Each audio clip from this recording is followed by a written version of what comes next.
ជាដំបូងខ្ញុំប្រកាសណាខ្ញុំបាទសូមក្រាបថ្វាយបង្គំព្រះថេរានុទិរគ្រប់ព្រះអង្គនិងធ្វើការរាប់អានចំពោះប្រិមិត្ត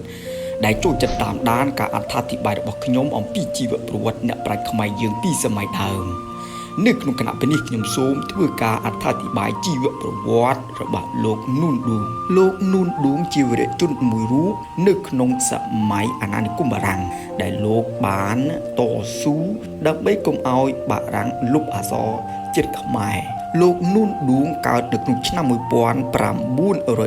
ហើយកើតនៅកុមារភាពបានរៀនអក្សរនិងបួសនៅវត្តប្រការកណ្ដាលកាលនោះលោកនៅមាននាមត្រកូលហ៊ុលនៅឡើយ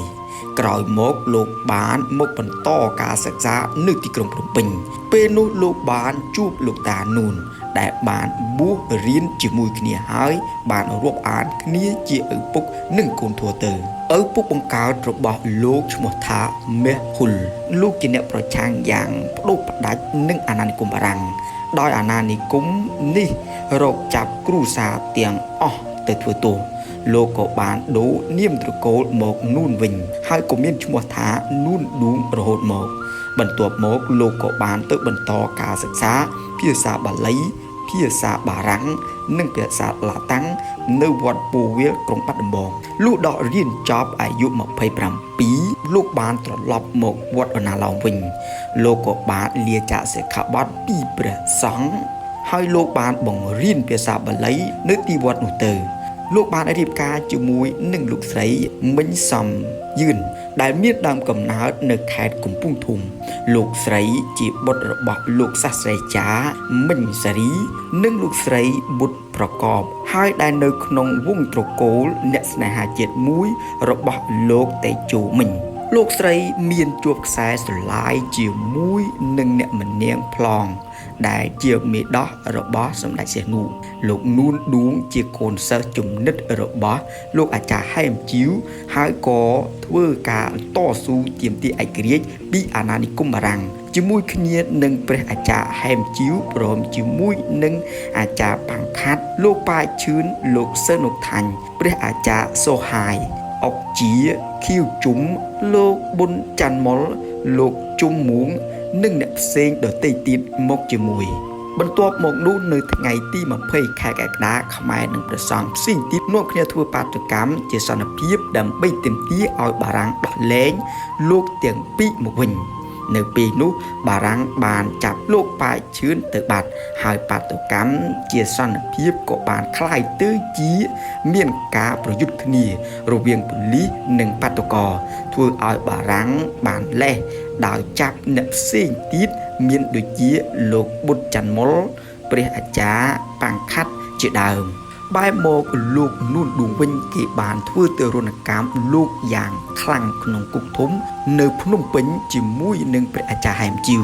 ដោយវាយបញ្ច្រកទឹកត្រីតាមមាត់តាមច្រមុះចងជើងឡើងលើសន្លប់ច្រើនដបរហូតដល់គ្រាំគ្រាជាខ្លាំងបន្ទាប់មកគេបានបញ្ជូនលោកព្រមទាំងព្រះអាចារ្យហែមជីវនិងអ្នកផ្សេងទៀតទៅគុកនៅព្រៃនគរដើម្បីកាត់ទោសទីនោះហើយដែលគេកាត់ទោសលោកប្រហារជីវិតជាមួយនឹងព្រះអាចារ្យហែមជីវនិងលោកប៉ាឈឿនប៉ុន្តែក្រោយមកលោកម៉ារេសាលពេតាំងប៉ានបានលើកលែងទោសឲ្យលោកត្រឹមនៅជាប់គុកមួយជីវិតវិញក្រោយពីកាត់ទោសរួចហើយគេក៏បានបញ្ជូនអ្នកទាំងអស់ទៅគុកកោះត្រឡាច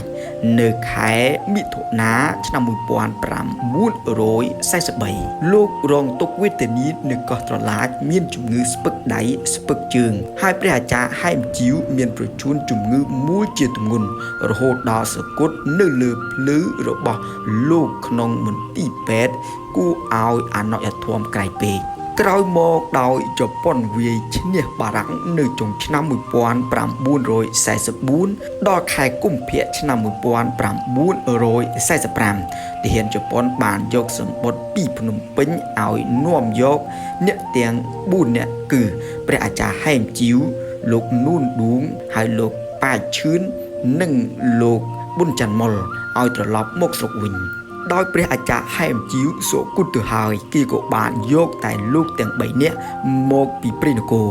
រួចមកភ្នំពេញឲ្យមានសេរីភាពឡើងវិញក្រោយពីបានមកដល់ទីក្រុងភ្នំពេញហើយលោកបានបន្តធ្វើនយោបាយនៅក្នុងគណៈបកប្រជាធិបតេយ្យក្បាលដំរីប្រឆាំងនឹងសម្ដេចនរោត្តមសីហនុហើយចូលឈ្មោះជាបេក្ខជនតំណាងរាស្ត្រនៅតំបន់ប្រជេះនៅក្នុងឆ្នាំ1955ដោយលោកបានធ្វើការប្រឆាំងនឹងសម្ដេចនរោត្តមសីហនុទើបបានសម្ដេចនរោត្តមសីហនុឲ្យគេចាប់ខ្លួនលោកទើបលោកពីខ្លួនចូលទៅក្នុងស្រុកលាវរត់ទៅស្រុកសៀមចូលទៅសុរិន្ទតែម្ដងនៅទីនោះលោកបានធ្វើការតស៊ូជាមួយខ្មែរឥស្រាអែលជាមួយវរជនមានលោកប៉កកែវលោកតបថែវ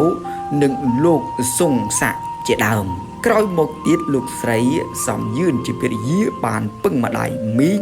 ជាម្នាងប្លង់ជាមេដោះរបស់សម្ដេចនរោត្តមសីហនុឲ្យទៅទូលព្រះមហាក្សត្រយ៉ានីឲ្យលោកជួយលើកលែងទោសឲ្យលោកនួនឌួងឲ្យត្រឡប់ចូលមកជួបជុំប្រពន្ធកូននិងបុត្រាបុត្រីវិញដើម្បីឲ្យសម្ដេចនរោត្តមសីហនុយល់ព្រមលោកក៏បានចុះខសន្យាឈប់ធ្វើនយោបាយតទៅទៀតហើយលោកបានចូលធ្វើការប្រកបចិញ្ចឹមជីវិតនៅធនាគារជាមួយនឹងលោកសុងសាក់រហូតមកលោកបានរស់នៅជាមួយនឹងភរិយានិងបុត្រាបុត្រីដែលមានគ្នាទាំងអស់7នាក់ដោយលោកបានទទួលការក្រំគ្រាជាដំណំអំពីការធ្វើទរណកម្មកន្លងមកនៅក្នុងគុកជាច្រើនលើកជាច្រើនគ្រាលោកក៏មានជំងឺហើយទទួលអនិច្ចធម៌ទៅនៅក្នុងឆ្នាំ1966សូមជូនពរឲ្យបងប្អូនខ្មែរយើងទាំងអស់បាននូវសេចក្តីសុខនិងសេចក្តីចម្រើនទៀងទៅទាំងមកក៏សូមឲ្យបងប្អូនយើងចេះស្រឡាញ់រួបរวมសាមគ្គីគ្នានិងមានចិត្តនិយមឲ្យកាន់តែច្រើនបើបងប្អូនណាដែលបានចូលស្ដាប់ហើយមិនទាន់បានជួយចុច Subscribe ចុច Like ចុច Share សូមបងប្អូនជួយចុច Like Subscribe និង Share ម្នាក់មួយដើម្បីឲ្យបងប្អូនយើងដែលមិនទាន់បានស្ដាប់នៅជីវប្រវត្តិអ្នកស្នេហាជាតិរបស់យើងក៏ដូចជាអ្នកប្រាជ្ញទាំងអស់ដែលលោកខំលះបង់ដើម្បីការពារទឹកដីរបស់យើងទាំងអស់គ្នាសូមអរគុណ